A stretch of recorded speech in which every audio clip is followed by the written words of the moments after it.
RT अंतर्गत 2 दिवसांमध्ये 1366 अर्ज. ठाणे जिल्ह्यातील 2716 शाळा आरटीसाठी निवडण्यात आल्या आहेत. त्यानुसार 2 दिवसात 1366 अर्ज प्राप्त झाल्याची माहिती जिल्हा परिषदेच्या शिक्षण विभागाने दिली आहे. बालकांच्या मोफत आणि सक्तीच्या शिक्षण हक्क कायद्याच्या अंतर्गत वंचित दुर्बल घटकातील मुलांसाठी अनुदानित आणि विनाअनुदानित शाळांमध्ये 25% ऑनलाईन प्रवेश प्रक्रिया राबवण्यात येते. 2016-17 पासून ही प्रवेश प्रक्रिया राबवण्यास सुरुवात झाली आहे. या योजनेची माहिती जास्तीत जास्त नागरिकांपर्यंत पोहोचवण्यासाठी ठाणे जिल्हा प्राथमिक शिक्षण विभागाकडून गेल्या काही वर्षापासून मोठ्या प्रमाणामध्ये जनजागृती करण्यात येते.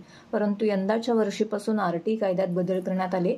या कायद्यात बदल होत असल्यामुळे ही प्रवेश प्रक्रिया सुरू होण्यास विलंब होत आहे. एप्रिल महिना उजाडला तरी आरटीची प्रवेश प्रक्रिया सुरू करण्यात आली नव्हती. त्यामुळे पालक देखील चिंतेत होते. परंतु आता पालकांची ही चिंता मिटली आहे. आरटी प्रवेश प्रक्रियेला सुरुवात झाली असून 30 एप्रिल या कालावधीपर्यंत पालकांचा आरटीच्या संकेतस्थळावरती अर्ज करता येणार आहे. जिल्ह्यातून यंदा शैक्षणिक वर्ष 2024-25 या वर्षासाठी 2716 शाळांमध्ये आरटी अंतर्गत प्रवेश घेता येणार आहे. या शाळांमध्ये 36,828 जागा या राखीव ठेवण्यात आल्या आहेत. या सर्व जागांसाठी आरटी अंतर्गत प्रवेशासाठी 16 ते 30 एप्रिल या कालावधीपर्यंत पालकांना आरटीच्या संकेतस्थळावरती अर्ज करता येणार असून या प्रवेश प्रक्रियेला सुरुवात झाली आहे.